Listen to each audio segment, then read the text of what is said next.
Vamos en esta mañana a desarrollar lo que sería el segundo punto de lo que es la esperanza viva. En este caso, el poder que tiene la esperanza. Y si usted estuvo conmigo la semana pasada, con nosotros, recordará que yo inicié la predicación con una reseña o con una cita de la Mujer Maravilla en la película La Liga de la Justicia. Una cita interesante donde ella decía: la oscuridad no es solo la ausencia de luz, es también la desesperada convicción de que la luz nunca vendrá. Me llamó la atención la cita y de hecho eso es lo que experimentó una joven llamada Hannah Baker. Hay una serie juvenil muy popular. Después de haber escuchado a ciertos jóvenes hablar de ella, entendí que debía verla, de qué se trataba. La serie se llama 13 Reasons Why, 13 razones de por qué. Y lo que sucede en esa serie es lo siguiente.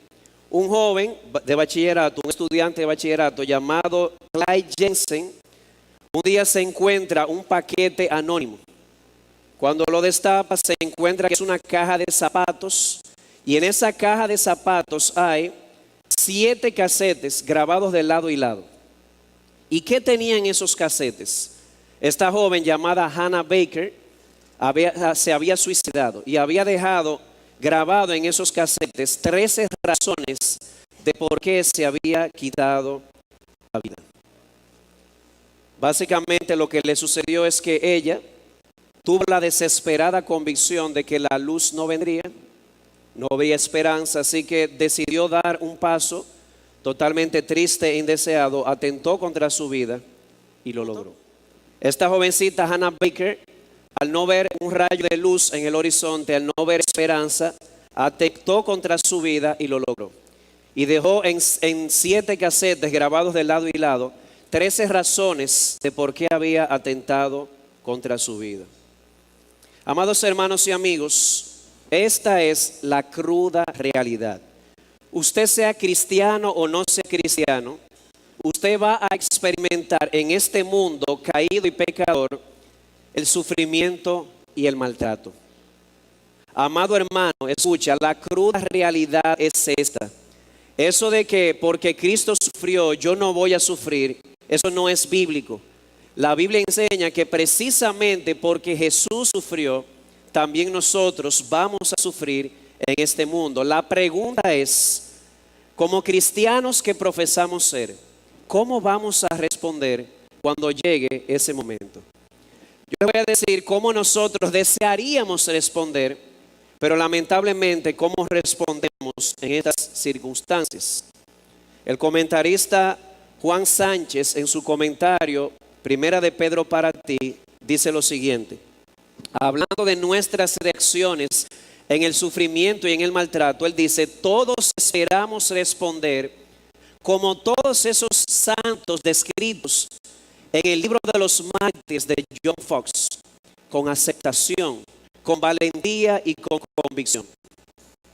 Pero, dice él, me pregunto si nuestras vidas rodeadas de comodidad pudieran llevarnos a responder de una manera distinta. La cruda realidad del sufrimiento viene, el maltrato viene. ¿Cómo deberíamos los cristianos responder?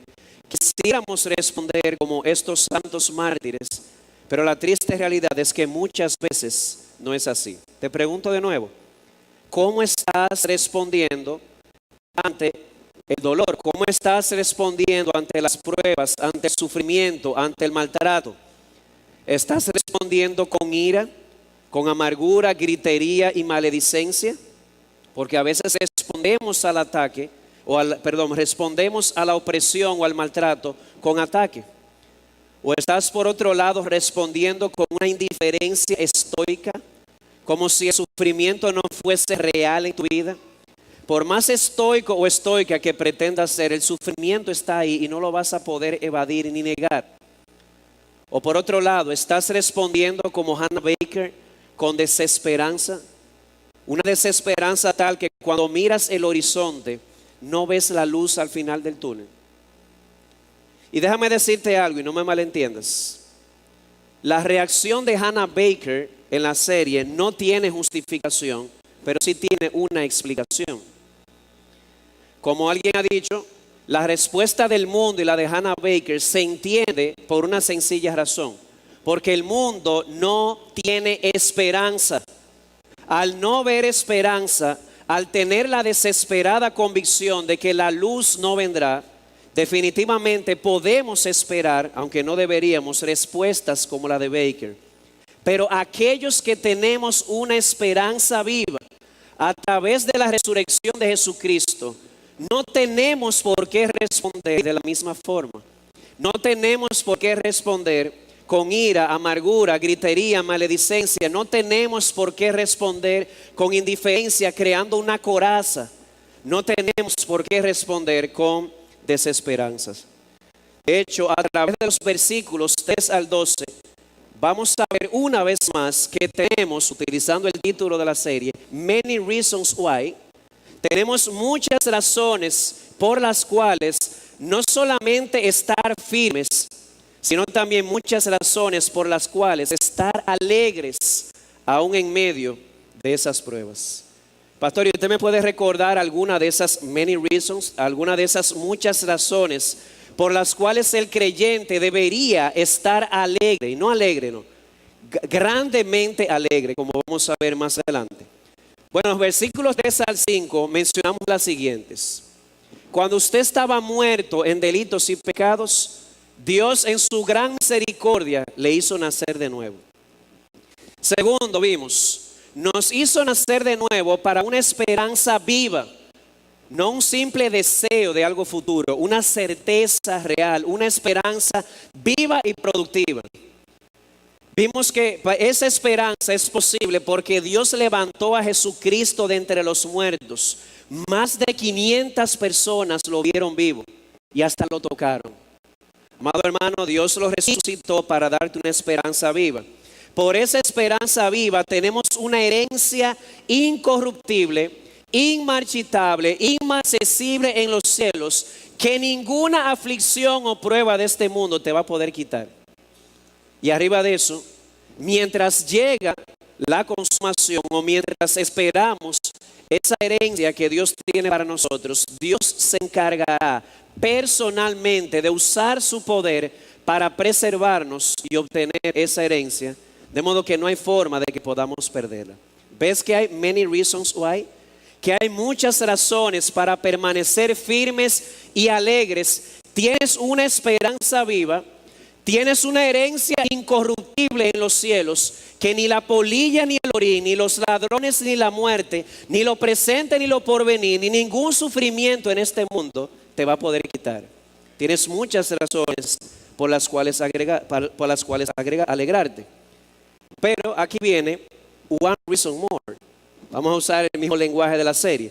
Una razón más por la cual deberíamos alegrarnos en medio de las pruebas, en medio del sufrimiento y la aflicción.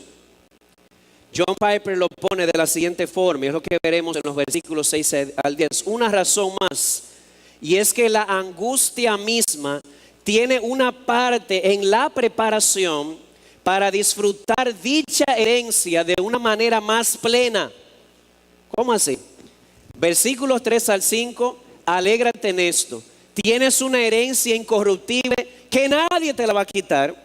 Versículos 6 al 9, por medio del sufrimiento, Dios te está preparando para que cuando esa herencia llegue, tú la disfrutes de la manera más plena posible. Así que many reasons why, muchas razones por las cuales alegrarnos, no solamente estar firmes, estar contentos en medio del sufrimiento. ¿Pueden ver el poder que tiene la esperanza? La esperanza tiene el poder de darnos un gozo que en una mente humana no puede sondear. Tiene el poder de darnos un gozo que ninguna palabra humana puede explicar. Y puedo imaginarme tal vez a alguien aquí en la audiencia pensando, pastor, pero usted no cree que usted está exagerando.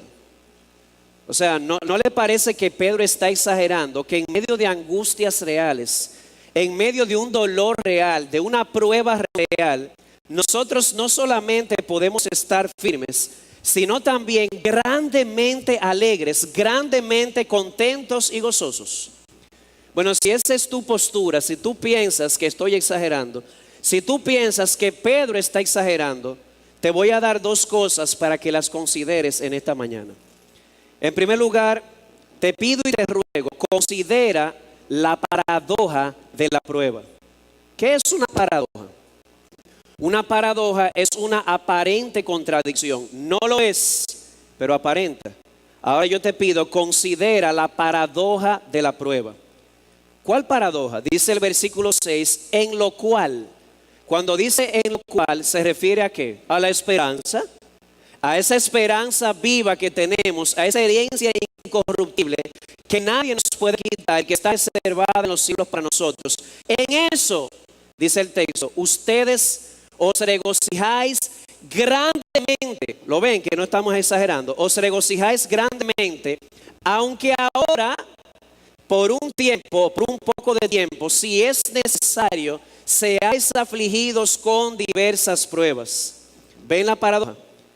Grandemente alegres, aunque ahora seáis afligidos en diversas pruebas. Y no me malentiendas, amado amigo, amado hermano. Nosotros con esta paradoja no estamos negando que las pruebas para ti, amado hermano, que las pruebas para estos hermanos a quienes Pedro escribió eran pruebas reales. No estamos negando que son pruebas reales para ellos y para ti y para mí también en este día.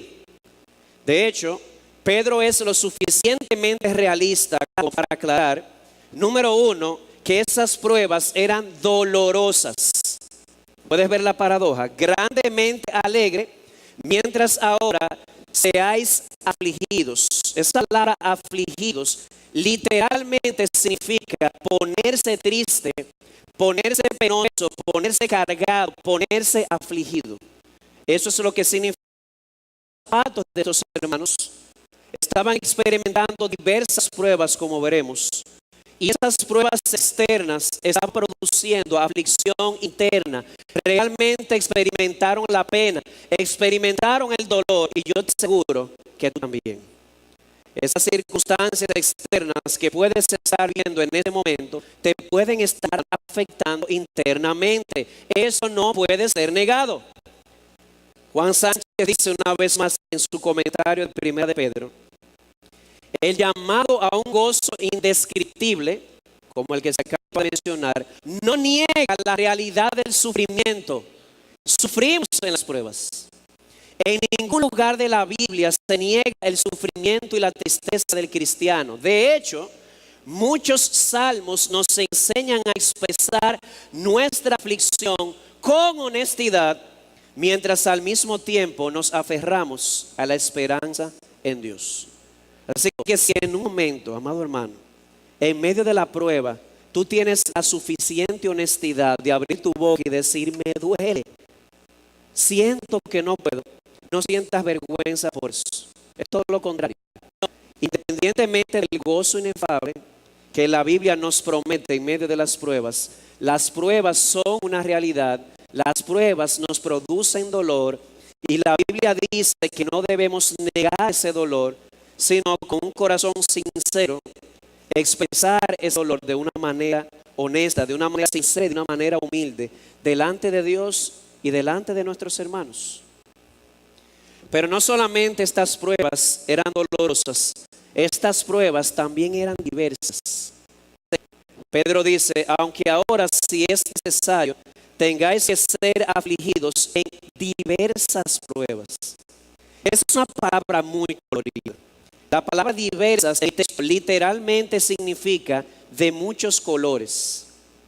Es la misma palabra que aparece en 1 de Pedro 4:10, en el mismo libro, para hablar de la multiforme gracia de Dios. Es decir, de las diferentes formas en que Dios manifiesta su gracia en la iglesia y sobre todo a través de los dones de los hermanos. En otras palabras, las pruebas son diversas o de muchos colores, y el énfasis está no tanto en la frecuencia, sino en la diversidad o en los diferentes tipos de pruebas. ¿Qué tipo de prueba enfrentaron estos hermanos a quienes Pedro escribió? o estaban experimentando la hostilidad de una sociedad que no quería saber de los cristianos. Estaban experimentando el maltrato de patrones o jefes insoportables, lo vamos a ver más adelante. Estaban experimentando el maltrato o el desprecio de un cónyuge no cristiano que era desobediente a la palabra. Y como si fuera poco, se avecinaba una de las más grandes persecuciones oficiales contra la iglesia en manos de Nerón. Así que ellos experimentaron diferentes formas de sufrimiento o de prueba, y tú y yo hoy, aunque una forma distinta, seguimos experimentando diferentes formas o diversas pruebas. Si te vas a Occidente, vas a encontrar a muchos hermanos. Solamente tienes que entrar a la página prisoneralert.com y te vas a dar cuenta de la cantidad de hermanos que en Oriente ahora en este momento están presos y están siendo físicamente maltratados y separados de su familia simplemente por ser cristianos. Y de este lado en Occidente, tú y yo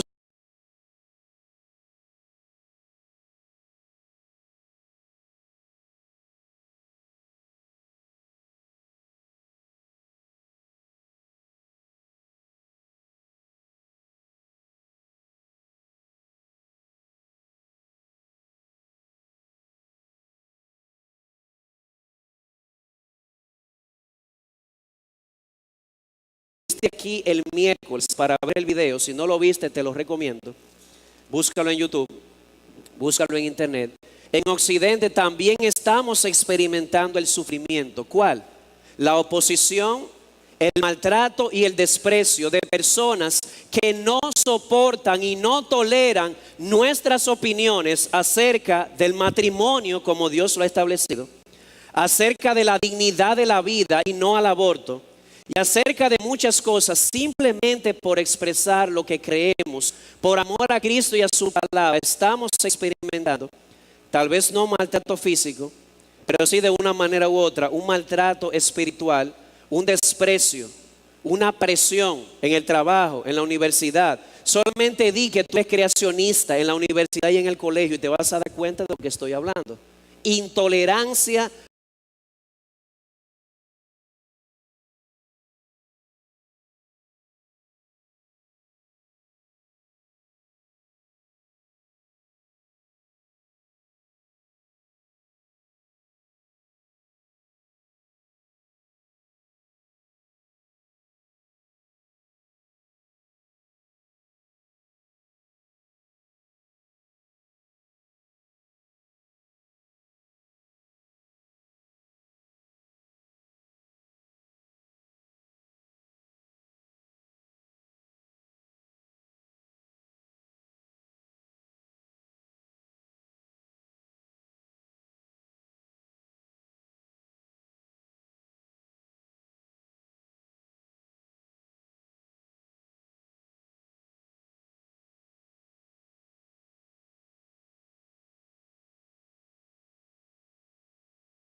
Que seáis afligidos, dice Pedro, y además las pruebas son diversas o de muchos colores. En el tiempo de Pedro vieron los colores que tomaron sus pruebas. En nuestro tiempo vemos muchos colores, allá en Oriente, aquí en Occidente. Como alguien ha dicho, somos como un lienzo de pintura, y las diversas pruebas son los distintos colores. Indudablemente, algunos colores son más claros y otros más oscuros, pero todos estamos siendo pintados con diferentes colores o con distintas pruebas. Pero hay algo más. Pedro tampoco niega otra realidad, y es que además de que estas pruebas eran dolorosas y eran diversas, estas pruebas humanamente eran prolongadas o podían ser prolongadas, tal como la dejó. Miren cómo dice el capítulo 1, versículo 17. Pedro habla de las aflicciones en todo el tiempo de vuestra peregrinación. ¿Sabe lo que Pedro está diciendo? Que las pruebas y las aflicciones tuyas en este mundo podrían durar todo el tiempo de tu peregrinación en este mundo. Y más adelante en el capítulo 4, versículo 2, Pedro también hablando de las diversas pruebas, habla de el tiempo que le resta en la carne. O sea que cuánto me falta para yo sobrepasar esta prueba, para que esta prueba se vaya. No sé decirlo, pero podría durar todo el tiempo de tu peregrinación aquí. Podría durar todo el tiempo que te resta en la carne o en el cuerpo. Pero a pesar de eso, Pedro dice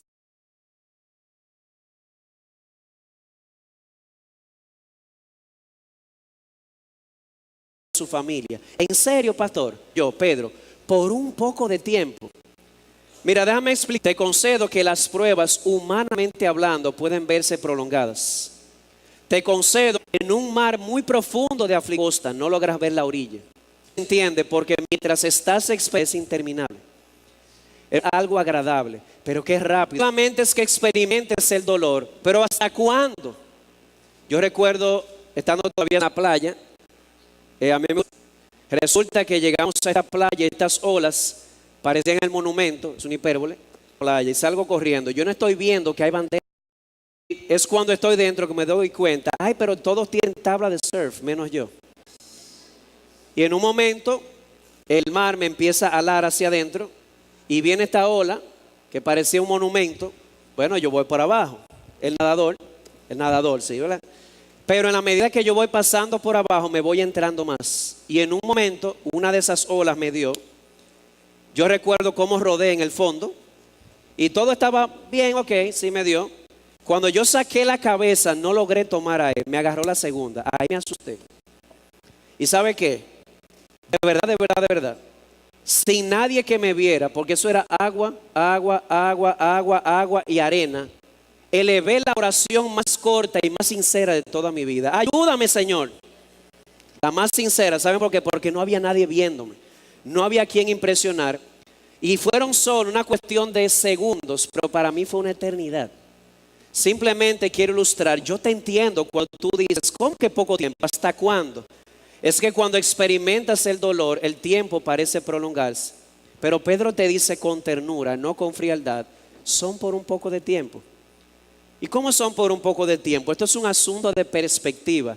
Pedro está viendo las diversas pruebas que estás experimentando a la luz de esa herencia eterna, de esa herencia incorruptible, de esa herencia inmarchitable, de esa herencia inmarcesible que tienes en los cielos.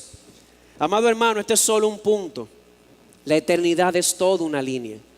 Aquí estás sufriendo, puede parecerte mucho, y lo es humanamente hablando. Pero cuando tú comparas eso o lo ves a la luz de la eternidad, realmente es un poco de tiempo.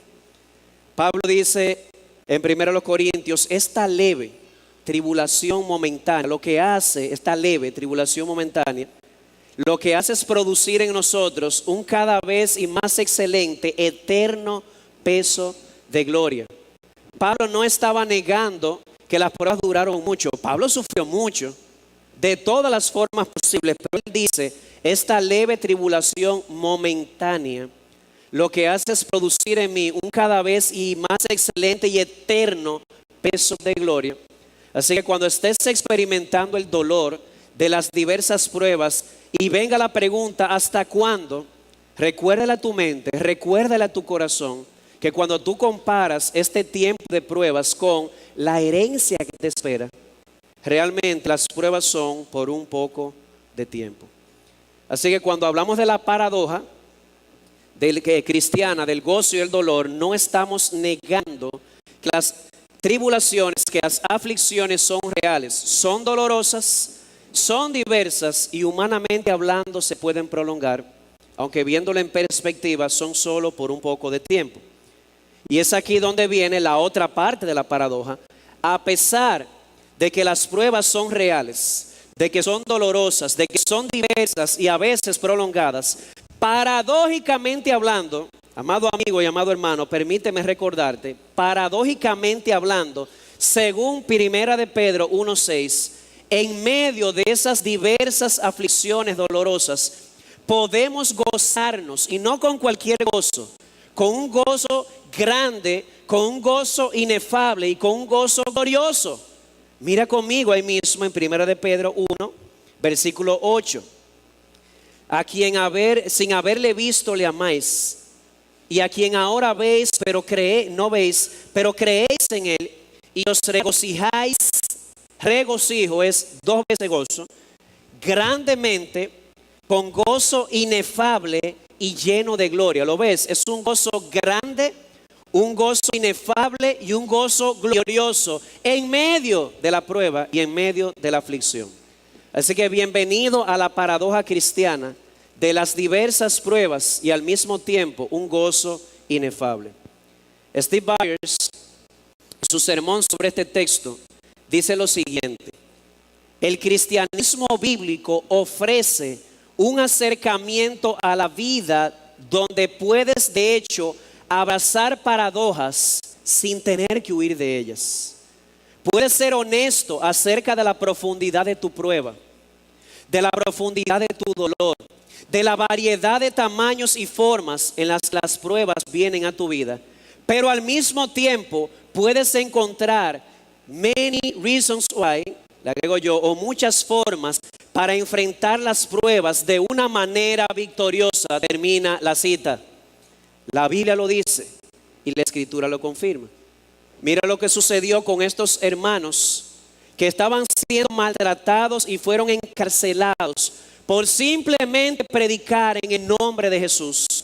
Después que le dieron toda la golpiza, se nos dice lo siguiente en Hechos 5:41. Ellos pues salieron de la presencia del concilio, recuerden que ya todos maltratados, regocijándose de que hubieran sido tenidos por dignos de padecer afrenta por su nombre. No es una ilusión, es una realidad, es una paradoja gloriosa. Ellos experimentaron el dolor del látigo, el dolor de la burla, el dolor de la cárcel, pero salieron regocijados. Te puede parecer exagerado, pero no lo es, y ahí tienes la prueba.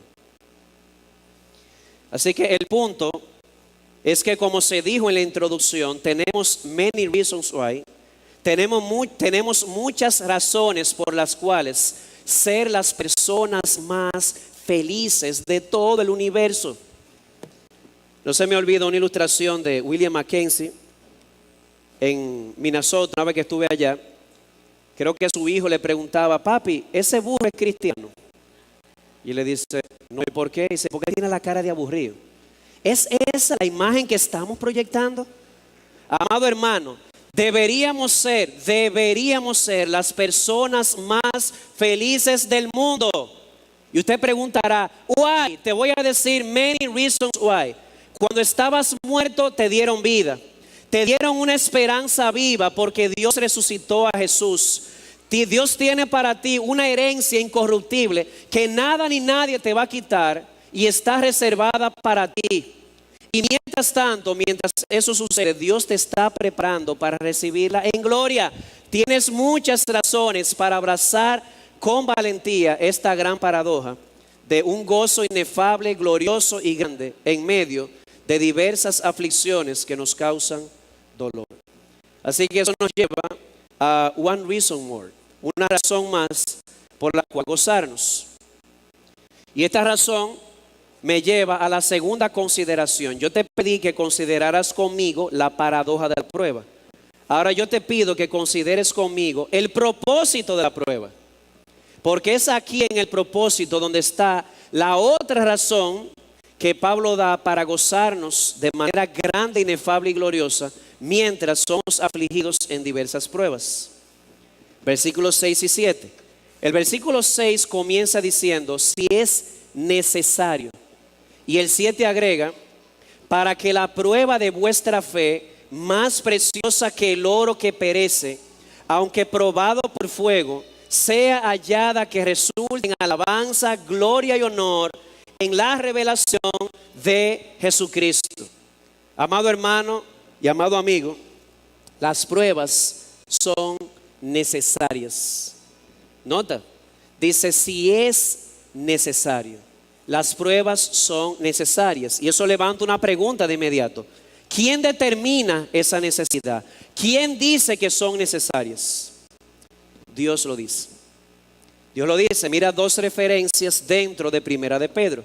Primera de Pedro 3:17 dice: pues es mejor padecer por hacer el bien, si así es la voluntad de Dios, que por hacer el mal. ¿Te das cuenta? A veces padecer por hacer el bien es la voluntad de Dios. Y Primera de Pedro 4:19 dice: por consiguiente, los que sufren conforme a la voluntad de Dios, encomienden sus almas al fiel Creador haciendo el bien. ¿Quién determina, quién dice que las pruebas, que las aflicciones, las muchas aflicciones que nos causan dolor son necesarias? Dios lo dice. Y de hecho, no quiero que me malentiendas. Usted dirá: Pastor Pérez, nosotros no estamos jugando juegos aquí. Usted me está diciendo a mí que fue Dios el que orquestó mi divorcio. Usted sabe lo que significó ver a mi esposo hizo lo que hizo, o a mi esposa, y ver mi hogar destruido. Usted está diciendo que fue Dios el que orquestó esa enfermedad terminal en mi hijo. Yo debía haberlo enterrado a él. Él debió haberme enterrado a mí y tuve que enterrarlo a él. Usted me está diciendo a mí que ver a mi hijo sufrir en la cárcel, que ver esa guerra que ha causado tanto dolor, usted me está diciendo que esa era la voluntad de Dios. Bueno, no es tan sencillo. Hay un sí y hay un no. Me explico. No se trata, no me malentiendas, de que Dios aprueba el pecado que cometió tu esposo, el pecado que cometió tu esposa. No se trata de que Dios aprueba el maltrato de tu jefe. No se trata de que Dios aprueba el maltrato de los verdugos en la cárcel o del gobierno comunista en el lado oriental de este mundo. No se trata de eso. Tampoco se trata de que Dios se complace cuando te ve experimentando el dolor. Dios no es así. Dios es como un padre amoroso, un padre que ama a su hijo. No se goza cuando ve a su hijo llorar por el castigo que él mismo le ha puesto. Así que hay un sentido de que no es la voluntad de Dios, en el sentido de que Él no aprueba el maltrato hacia ti.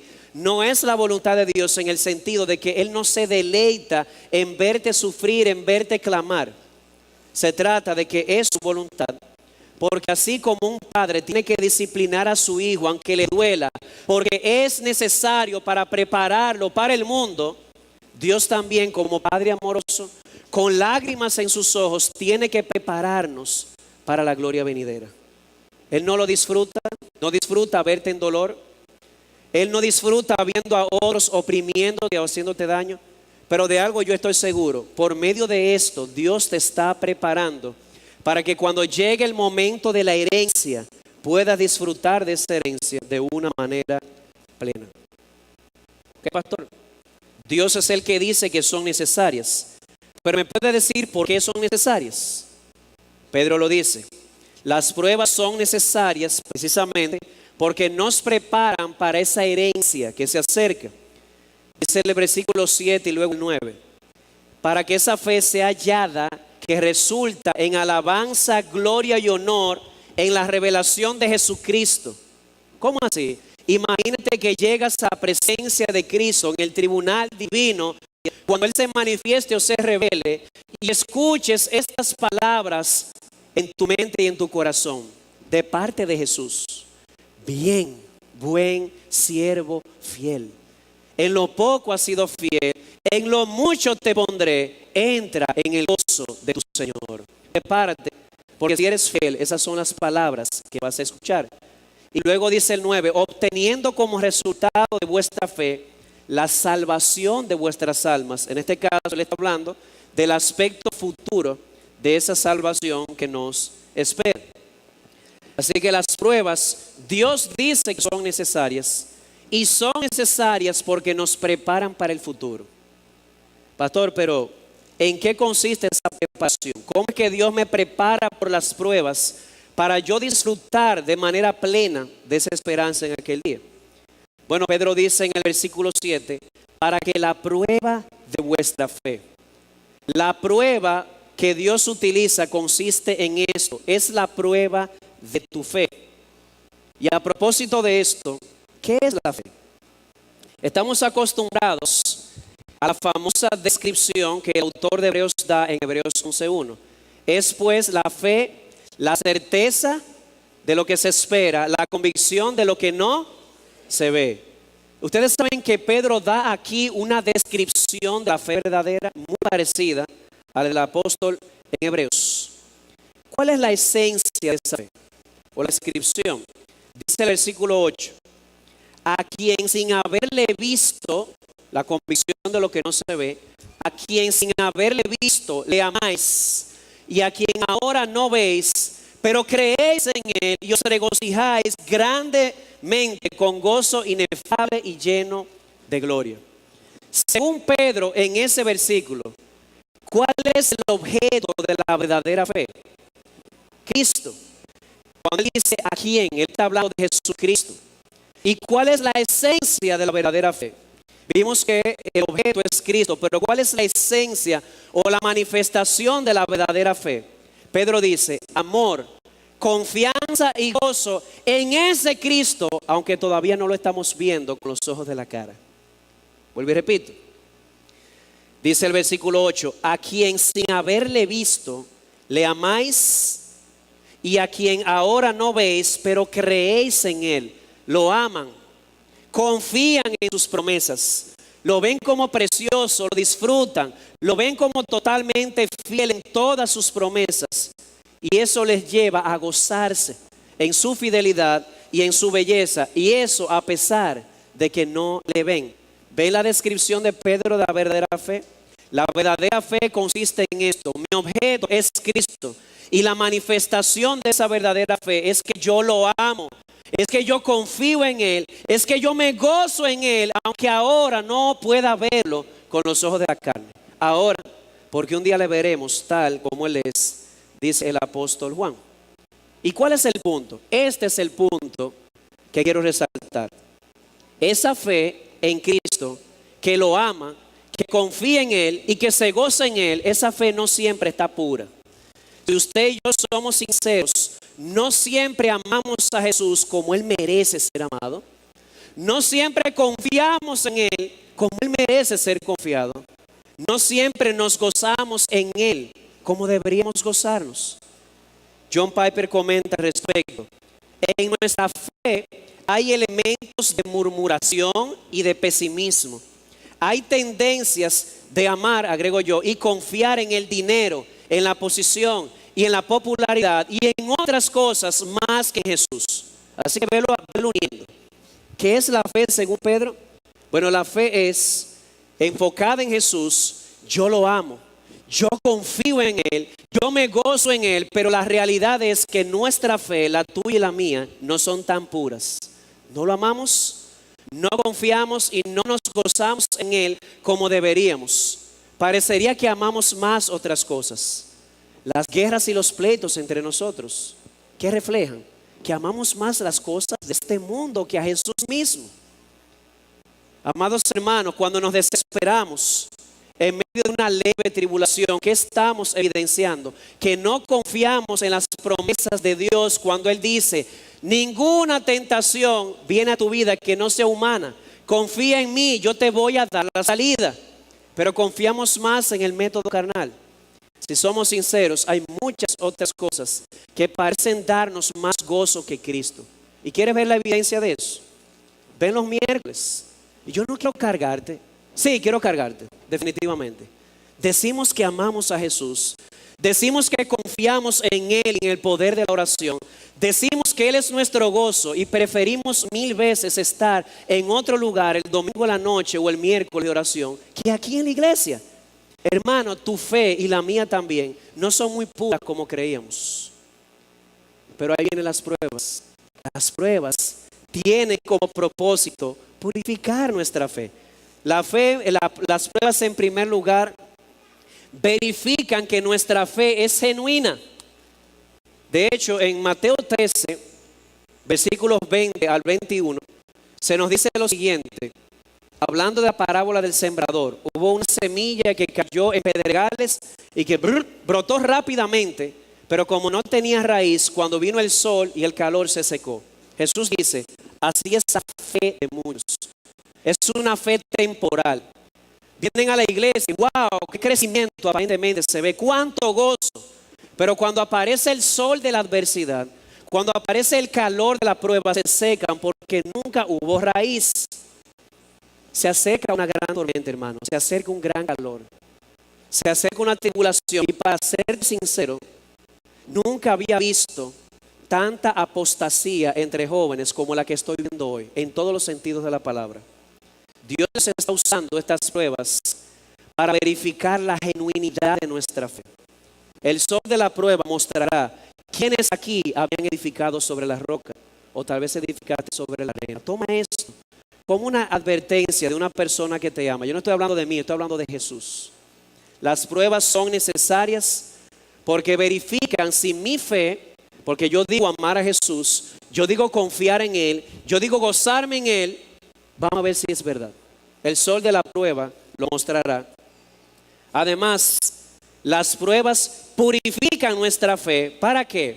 Para que cuando pasemos por el fuego de esa prueba, de aquel lado, amemos más a Jesús, confiemos más en Jesús y nos gocemos más en Él. Ese es el propósito de la prueba. Que pasemos por ahí y nos deleitemos más en Él. Que digamos como Job.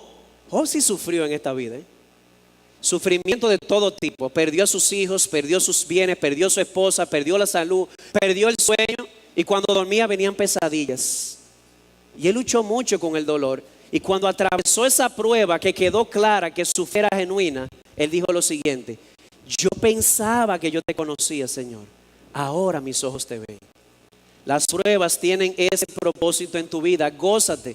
Jesús quiere purificar tu fe. Jesús quiere prepararte para que cuando le eches mano a esa herencia, lo hagas de una manera plena y sin reservas. Él quiere por la prueba aumentar tu amor por Él. Quiere en medio de la prueba aumentar tu confianza en Él. Quiere por medio de la prueba aumentar tu gozo en Él. Dice 2 Corintios 1, 8 y 9. Porque no queremos que ignoréis, hermanos, acerca de nuestra aflicción sufrida en Asia. ¿Es Pablo? Yo quiero que ustedes sepan lo que yo sufrí en Asia. ¿Y qué te pasó? Fuimos abrumados sobremanera, más allá de nuestras fuerzas, de modo que hasta perdimos la esperanza de salir con vida. ¿Vieron con lo que luchó Pablo? De hecho, dentro de nosotros mismos ya teníamos la sentencia de muerte. ¿Pero a fin de qué? A fin de que no confiáramos en nosotros mismos, sino en Dios que resucitó a Cristo de entre los muertos. Puedes verlo a Pablo en la impotencia. Pablo decir, ya no parece haber ninguna esperanza humana, pero Dios lo permitió no porque no lo amaba, sino porque Dios quería brillar más la fe de Pablo. Quería ayudarlo a confiar en aquel que nos ha dado una esperanza viva por la resurrección de Cristo de entre los muertos. Amado hermano, sigue confiando. Dios no ha terminado contigo. De hecho, Pedro usa una ilustración magistral. Mejor no podía ser. De hecho, es inspirada. Y es la ilustración del oro. Él dice, para que la prueba de vuestra fe, más preciosa que el oro que perece, aunque probado por el fuego. Hermanos, si hay algo que representa el valor en este mundo, es el oro. Y dice Pedro que el oro, para que sea comprobado que es genuino y para que obtenga más valor, es necesario purificarlo. El oro se pone al fuego, al rojo vivo, y cuando eso sucede, lo único que pasa es que las impurezas del oro suben a la superficie y se pueden remover. Eso es lo que Dios quiere contigo. Por medio de las pruebas, Dios quiere ponerte allí, no porque Él disfruta verte sufrir, sino porque Él quiere verte más como Jesús. Él quiere remover de tu fe toda partícula de impureza, porque Él quiere que al final tú ames más a Jesús, confíes más en Él, te alegres más en Él, y en aquel día escuches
ven buen siervo fiel, entra en el gozo de tu Señor. Eso es lo que Él quiere contigo. Y no hay otra forma. El fuego de la prueba es la manera de nosotros ser purificados. Dice Henry Mahan, la fe que sobrevive a la prueba será alabada y honrada al tiempo de la manifestación de Cristo. ¿Puedes creerlo? La fe te la dio Dios. La fe te la refinó Dios. Y al final tú vas a recibir alabanza por tu fe en Jesucristo. Al final la gloria es de Él. ¿Por qué? Porque Él fue el que te dio la fe. Él fue el que refinó la fe. Así que si alguna gloria se nos da, la vamos a llevar al final otra vez. Alabanza a nuestra fe, al final más alabanza para Jesús, por habernos dado la fe y por habernos purificado. Pastor, yo tengo dos preguntas antes de terminar. Si tú me vas a hacer dos preguntas, después yo te voy a hacer tres y terminamos. En primer lugar, ¿hasta cuándo es necesario este fuego de la prueba? ¿Está bien? Es una paradoja, me puedo gozar en medio de la prueba.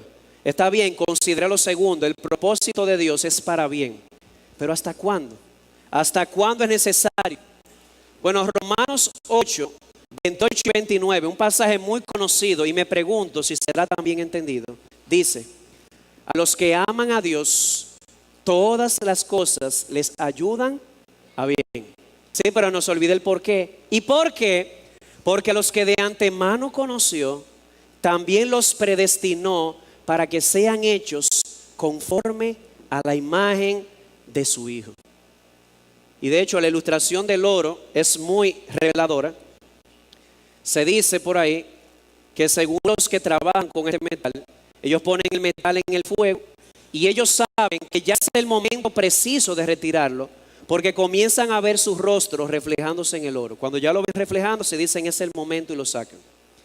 De igual forma, tú te preguntarás, ¿hasta cuándo, Señor? Yo no te puedo responder, pero la Biblia dice, hasta que ustedes y hasta que yo reflejemos el rostro de Jesucristo. ¿Sabes una cosa? Para Dios tú eres más importante que tus circunstancias. ¿Cómo? Tú eres de más valor para Dios que tus circunstancias. Por lo tanto, cuando tú le dices, quítame esta circunstancia, puede ser que Él te diga, no, la voy a dejar para cambiarte a ti. Porque tú para mí eres más valioso que tus circunstancias. Dios nos está moldeando a la imagen de Cristo. Y vuelvo y repito, las reacciones nuestras constantemente, sí, porque los reformados hablamos mucho de soberanía, de la soberanía de Dios. Se nos picha una goma y llamamos un lío. Realmente cuando vemos esas reacciones en nosotros, hay algo que dice dentro de nosotros, el Señor no ha terminado con nosotros definitivamente. Pastor, pero yo le tengo otra pregunta. Ajá, ¿cuál es? ¿Y cómo yo sé? Está bien, el fuego de la prueba durará hasta que el propósito de Dios se cumpla en mí, hasta que el rostro de Cristo se refleje. Pero ¿cómo yo sé que el fuego no se ha pasado? Tal vez yo lo que necesito es un fuego a 60 grados y Dios lo tiene a 100. ¿Cómo yo sé que a Dios no se le va la mano en esto? Por una sencilla razón. 1 Corintios 10:13 dice que Dios no permitirá que seamos tentados más allá de lo que podemos soportar, porque junto con la prueba nos dará también la salida. Te pregunto, ¿tú le crees a Dios? Confía en Él. Él ha dicho, no te voy a poner en un fuego que tú no puedas soportar. Y junto con el fuego te voy a dar la salida. Y yo sé que aquí hay personas preguntándose, pastor, ¿y qué hace ese pavo ahí? ¿Qué tiene que ver? Bueno, esta fue una ilustración que tomé del pastor Steve Byers para ilustrar esto. Él decía que él discutía con ciertas personas de cómo debe cocinarse el pavo de acción de gracias, a propósito de acción de gracias. Y él dice lo siguiente, lo voy a citar, para que es cocinero también. Muchos discuten la mejor forma de hornear el pavo. Los expertos dicen que la clave está en mantener la temperatura apropiada. Si la temperatura no es suficiente, entonces puede tomar más tiempo del debido y la carne se torna dura y grasosa. Por otro lado, si la temperatura es muy caliente, se quema y se seca. Pero si la temperatura es la correcta, controlada por un termostato, ¿es tu fe genuina? Si la fe es genuina como el fuego. Por otro lado, ¿qué están revelando? Que tu verdadero lo purifica. ¿Qué revelan tus reacciones? Que tu fe es pura. No, realmente pues sigue confiando que el fuego de la prueba tiene ese propósito. Fue la última vez. Sí, porque siempre le pedimos, Señor, ya está bueno, sácame de aquí. Pero ¿cuándo fue la última vez que le pediste que te diera una genuinidad de tu fe? ¿Cuándo fue, Señor, yo te pido, aumente fe, yo quiero amarte más, gozarme más en ti, haz lo que... ¿Cuándo fue la última vez que lo pediste? Pregunta, ¿qué es el dato de tu vida? No, bueno, según lo que se ha expuesto, no, según lo que se ha expuesto, no, según Dios a través de Pedro, la mano de Dios está en el termostato. Yo no la veo, es una mano invisible, esto es fe. Su mano invisible está en el termostato. Él quiere hacerte más parecido a Jesús. Por eso te ruego de todo corazón, confía en Él. Y si tú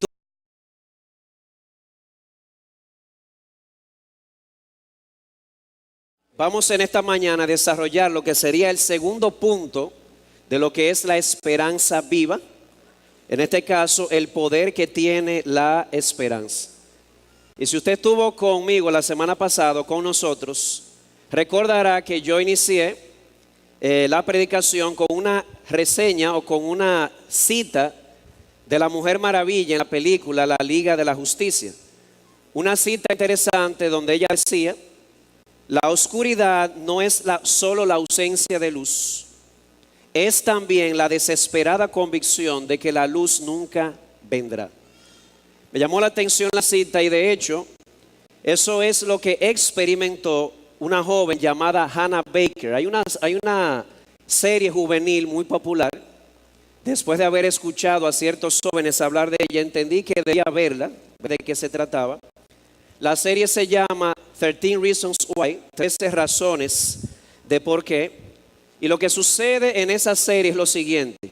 Un joven de bachillerato, un estudiante de bachillerato llamado Clyde Jensen, un día se encuentra un paquete anónimo. Cuando lo destapa se encuentra que es una caja de zapatos y en esa caja de zapatos hay 7 casetes grabados de lado y lado. ¿Y qué tenían esos casetes? Esta joven llamada Hannah Baker se había suicidado y había dejado grabado en esos casetes 13 razones de por qué se había quitado la vida. Básicamente